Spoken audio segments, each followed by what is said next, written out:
नमस्कार दोस्तों, स्वागत है आज फिर आपका इस नए वीडियो में। एंड आई होप आप सब बहुत अच्छे होंगे, अपनी लाइफ में कुछ ना कुछ प्रोडक्टिव जरूर कर रहे होंगे। सो गाइज, आज आप लोगों के सामने फ्रेम में खड़ी हुई है the OG royal Enfield Himalayan. अब ये जो हिमालयन है दोस्तों, ये बहुत स्पेशल है। एंड अगर मैं अपनी पर्सनल चॉइस की बात करूं तो मुझे ये ज़्यादा पसंद आती है नई वाली हिमालयन से। हाँ, मैं मानता हूं कि नई वाली हिमालयन थोड़ा सा ज़्यादा मॉडर्न हो गई है, उसके अंदर ज़्यादा बेहतर फीचर्स आ गए हैं। हो सकता है उसकी ऑफ रोडिंग कैपेबिलिटीज़ इससे बेहतर हो, लेकिन ये चीज़ें पर्सन टू पर्सन वेरी करती है। मेरे को इन टर्म्स ऑफ लुक्स ये ज़्यादा बेहतर लगती है एंड मैं इसके साथ इमोशनली ज़्यादा कनेक्टेड हूँ, क्योंकि इस हिमालय ने एक बार मेरी जान बचाई थी। एंड वो भी आपको वीडियो में आगे बताऊंगा, लेकिन उससे भी स्पेशल एक चीज़ है। ये मेरे एक फ्रेंड की है and it is for sale. And जितने कम पैसे में ये आपको मिल जाएगी ना, उतने पैसे में आपको दूसरी हिमालयन नहीं मिलेगी। एक चीज़ और स्पेशल आपको बता देता हूँ इसके बारे में। ये सिर्फ 2700 किलोमीटर्स के अप्रॉक्स चली हुई है एंड इसके अंदर बहुत सारे एसेसरीज भी लगे हुए हैं, ओईएम, कुछ आफ्टर मार्केट भी चीज़ें लगी हुई हैं। सो वो सारी डिटेल्स आप लोगों के साथ शेयर करता हूं मैं इस वीडियो में। तो अगर ये वीडियो आपको अच्छा लगे तो प्लीज़ वीडियो को लाइक ज़रूर कर दीजिएगा। कोई भी ओपिनियन, क्वेश्चन, क्वेरी हो तो आप कमेंट बॉक्स में मेरे साथ शेयर कर सकते हैं। साथ ही इंस्टाग्राम पे मैं अवेलेबल हूँ, वहाँ भी आप शेयर कर सकते हैं @BikeBone21। एंड जो भी लेन देन की बातचीत है ना पैसे की, कुछ बार्गेनिंग, क्योंकि जो मैं आपको बताऊंगा ना इसका प्राइस वो भी नेगोशिएबल है थोड़ा सा। सो वो हम इंस्टाग्राम पे कर सकते हैं, तो इंस्टाग्राम पे फॉलो ज़रूर से कर लीजिए। इंस्टाग्राम @BikeBone21 सर्च करेंगे, मैं मिल जाऊंगा वहाँ आपको। सो दोस्तों, अभी बातचीत कर लेते हैं इस हिमालयन के बारे में। सो ये स्पेशल क्यों है, क्योंकि मैंने अपनी पहली जो बोलूं ऑफ रोडिंग करने का थोड़ा सा जो सीखने की कोशिश की थी वो इसी हिमालयन के साथ की थी। एंड मैं ये जो पीछे आप ऐसा जो वादियाँ टाइप का देख रहे हैं ना, ये पहाड़, ग्रीनरी, ऐसी एक जगह थी मेरे होम टाउन में। एंड वहाँ मैं गिर गया था, लेकिन ये जो हिमालयन है सेम यही हिमालयन थी। इसके हिमालयन के क्रैश गार्ड को मैंने पकड़ लिया था, तो ये इलझ गई थी एक पत्थर में, तो उसकी वजह से मैं नीचे नहीं गिरा था। तो दैट्स वाई मैंने कहा कि इसने मेरी जान बचाई है, इसलिए मैं इमोशनली इसके साथ ज़्यादा कनेक्टेड हूँ। सो दोस्तों, फर्स्ट ऑफ ऑल अगर हम बाइक के स्पेक्स की बात करें, सो हिमालयन अपने आप में किसी भी इंट्रो की मोहताज नहीं है। ये अगर मैं बोलूँ तो one of the most popular bikes जो हैं, जो राइडर्स कम्युनिटी है उसके अंदर सबसे पॉपुलर मशीन है ये। And it is the most comfy machine for long rides. So आवश्यकता नहीं है कि इसका मैं इंजन का कन्फिगरेशन आपको बताऊं, इतना पावर जनरेट करती है, इतना टॉर्क जनरेट करती है। बट हाँ, कुछ चीज़ें बता देता हूँ जो कि मुझे बहुत अच्छी लगती हैं। सो अगर आप लोगों का बजट है 2 लाख, सवा 2 लाख, 2.5 लाख एंड आप एक दूसरी नई बाइक खरीदने जा रहे हैं, सो आपका पर्पज़ है लॉन्ग राइड्स, तो मैं आपको यही कहूँगा कि आप हिमालयन आपको मिल जाएगी अभी ये वाली, तो आप ले लीजिए जाके। इससे बेहतर आप लॉन्ग राइड्स किसी पे भी नहीं कर सकते हैं एंड ये आपको बजट में भी मिल जाएगी। अगर सेकेंड हैंड मिल जाती है अच्छी, 2-4-6 महीने पुरानी, साल भर पुरानी, अच्छी कंडीशन में, तो वो आप देख सकते हैं, वो आपके लिए सबसे बेहतर डील होगी। अगर मैं इसके प्राइसिंग की बात करूं तो दोस्तों, इसका हमने आस्किंग प्राइस रखा है 1,45,000 एंड ये ओनली 2714-15 किलोमीटर्स चली हुई है। एंड अभी रिसेंटली इसकी सर्विस करवाई है हम लोगों ने एंड सर्विस के अंदर इसके डिस्क पैड्स चेंज हुए हैं, फ्रंट एंड रियर। साथ ही साथ इसके अंदर जो क्लच प्लेट हैं वो अभी रिसेंटली चेंज हुए थे, इसके अंदर परफॉर्मेंस क्लच प्लेट्स लगे हुए हैं। साथ ही इसका जो चेन सेट है वो भी अभी रिसेंटली नया डलवाया है। सो बाइक प्रॉपरली मेंटेन्ड है। अगर चलने की बात करूं तो ज़बरदस्त चलती है, और जिन भैया की ये बाइक है वो बहुत ज़्यादा कस्टमाइजेशन में बिलीव नहीं करते मेरी तरह वो सिंपल सोबर चीज़ पसंद करते हैं। तो कस्टमाइजेशन के नाम पे मैं बताता हूँ आपको क्या है। इसके अंदर वर्सेस के डिस्क पैड्स लगे हुए हैं, जो कि एक डिस्क पैड की फ्रंट की कॉस्टिंग पड़ती है नियर अबाउट 1500 एंड रियर की भी नियर अबाउट 1500-1600। तो इसके अंदर वही है। ब्रेक्स उन्होंने इम्प्रूव करवाए हुए हैं थोड़ा सा। एंड साथ ही इसके अंदर एसेसरीज़ या एक्स्ट्रा एडॉन की मैं बात करूँ, सो इसके अंदर इरेडियम स्पार्क प्लग लगा हुआ है। एंड दूसरा, अगर इसके अलावा हम अपग्रेड्स की बात करें तो इसके अंदर एक्स्ट्रा कंफर्ट वाली सीट्स लगी हुई हैं, जो कि आई थी नियर अबाउट 3400 रुपीज़ का एक्सपेंसेस आए थे इस सीट को पूरा बनवाने में। तो ये बहुत कंफर्टेबल है।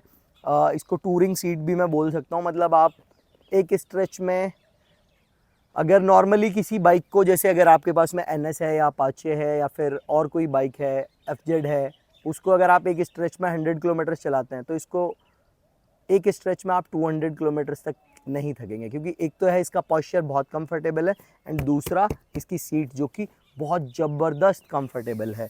वैसे इसके अंदर एक और एक एसेसरी लगी हुई है, वो है ये पीछे आप देख सकते हैं, it is top rack career.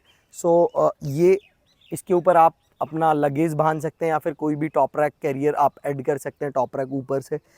बाकी इसके अंदर सैडल स्टेज वगैरह कुछ भी नहीं लगे हुए हैं। एंड अगर मैं बात करूं पेंट की या पूरी बॉडी लाइन की, तो बहुत ज़बरदस्त बॉडी लाइन है, प्रॉपर क्लीन बॉडी लाइन है एकदम से।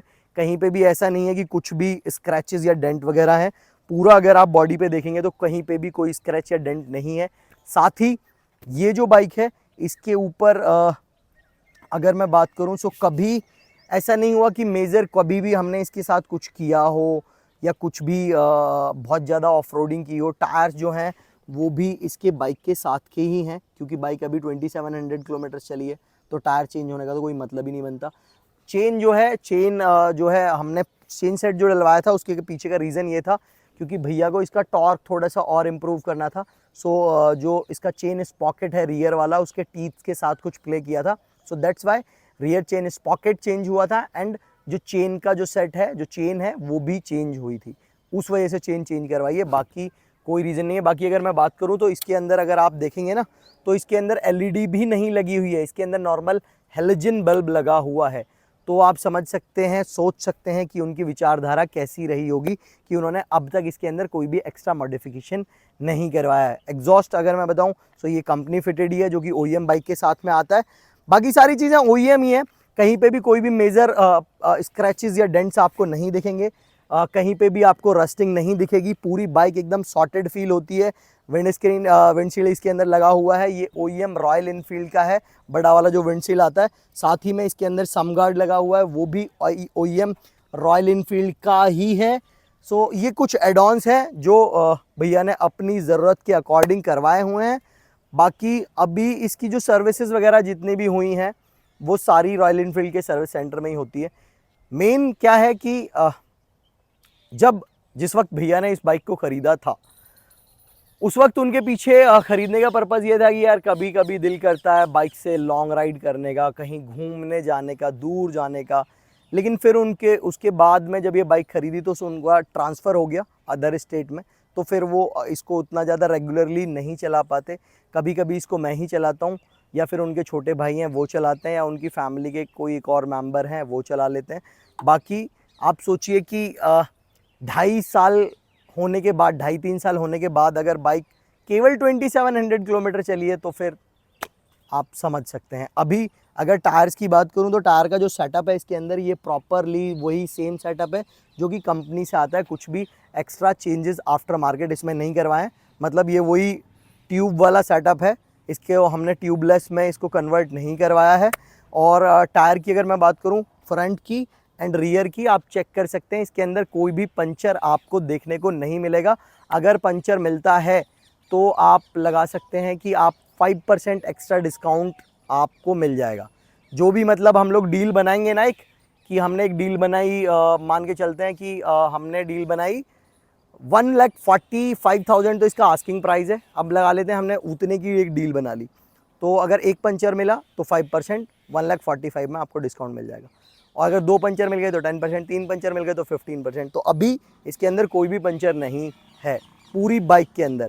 साथ ही कहीं से भी कुछ भी ऐसा मेजर चीज़ इसके अंदर नहीं है कि कहीं भी जो मैं आपको बताऊं कि यार नहीं यार ये चीज़ तो गलत हो रखी है। ना तो कहीं पे रस्टिंग है, ना कहीं पे कोई डेंट है, ना कहीं पे कोई स्क्रैचेस हैं, ना कहीं से कोई टूट फूट हो रखी है। साथ में एक बहुत बड़ा एड ऑन है इसके अंदर जो मैं बताना भूल गया आपको, इसके अंदर लगा हुआ है ट्रिपर मीटर। ये भी रॉयल इनफील्ड का ओरिजिनल है।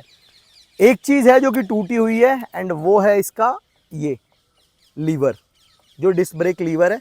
अगर आप बोलेंगे, क्योंकि जब ये गिरी थी, मैंने बताया आपको कि जब गिरी थी तो उस टाइम पे ये टूट गया था, तो अब तक नहीं डला है, क्योंकि इसको मतलब चलाया बहुत कम जाता है, बहुत बहुत बहुत कम चलाया जाता है, तो इसीलिए इसको नहीं डलवाया गया है अभी तक। बट बहुत जल्दी आप में से कोई भाई इसको चला रहा होगा, तो अगर आप बोलेंगे तो ये कॉम्प्लीमेंट्री हम आपको डलवा के दे देंगे। यहाँ पे एक छोटा सा स्क्रैच लगा हुआ है, क्योंकि जिस टाइम पे बाइक गिरी थी, मैंने बताया ना आपको कि इसने मेरे को बचाया, एक बार जान बचाई है मेरी, तो उस टाइम का ये टूटा हुआ है, उस टाइम के ये स्क्रैचेस हैं। बाकी बॉडी लाइन में कहीं पे भी, इंजन पे या कहीं पे कोई स्क्रैच नहीं है अभी तक। आई थिंक इसकी 4 सर्विसेज हम लोगों ने करवाई हैं, एंड चारों सर्विस में जो है कंपनी से जो भी चीज़ें होती हैं या जो भी उनका सर्विस टू सर्विस जो भी चीज़ें चेंज होती हैं वो रिप्लेस करवाई हैं। ब्रेक पैड जो है अभी इसके अंदर वर्सेस के डलवाए हैं। एक ये जो लाइट है ये भी तभी टूटी थी, यहाँ पे जो रिफ्लेक्टर आता है, ये रिफ्लेक्टर ये भी नहीं डलवाया, ये भी एक टूटा हुआ है। बाकी कहीं से और कोई बाइक के अंदर प्रॉब्लम नहीं है। बाकी अगर एग्जॉस्ट साउंड मैं आपको सुनाता हूँ तो वो भी आप सुन सकते हैं। सो इंजन का साउंड दोस्तों कुछ ऐसा है। अगर मैं रैप करता हूँ तो देखिए,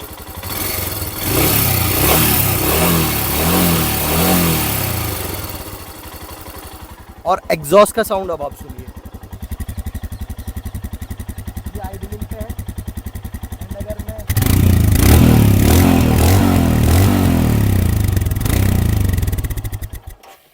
रैप करता हूँ तो कुछ ऐसा साउंड है। सो बाइक के अंदर से कोई भी नॉकिंग साउंड की प्रॉब्लम या कोई भी और एक्स्ट्रा प्रॉब्लम या कहीं से भी ची पी की आवाज़ या फिर सस्पेंशन से कोई भी आवाज़, कैसी भी आवाज़ नहीं है। हाँ, एक चीज़ और है, वो भी मैं आपको बता देता हूँ वीडियो में। इसका ये जो रबर है ना, ये खड़े खड़े का यहाँ से ये रबर कट गया है, क्योंकि ये खड़ी रहती है बेचारी, चलती है नहीं, कोई टेक केयर इसकी करता नहीं है। सो ये रबर जो है ये हार्ड होके ये यहाँ से कट गया है। बाकी बाइक में कहीं और कुछ भी चीज़ें, मतलब एक चीज़ आप छोटी सी ये नहीं दिखा सकते कि भैया ये यहाँ पे प्रॉब्लम है, यहाँ पे स्क्रैच है, या ये आपने बताया नहीं था, ऐसी कोई भी चीज़ नहीं है। एंड जो सबसे इम्पॉर्टेंट चीज़ है इस बाइक की, ये BS4 है, एंड ये लास्ट की BS4 है, इसके बाद BS4 आना बंद हो गई थी। तो एक चीज़ क्वेश्चन मार्क छोड़ देता हूँ, बाकी सारी डिटेल्स मैंने आपको बता दी हैं। इसका मॉडल कौन से साल की है ये आप लोगों के लिए कमेंट बॉक्स में बताइए। जो भी भाई सही जवाब देगा उस भाई को मिलेंगे एक पेयर राइडिंग ग्लव्स।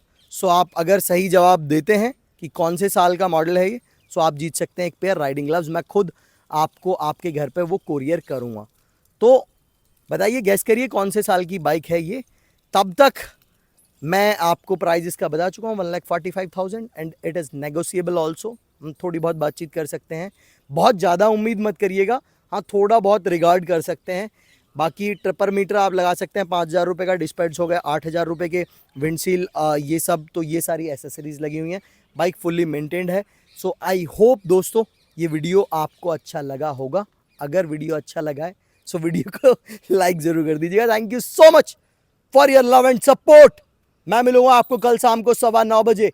तब तक के लिए जय हिंद, जय भारत।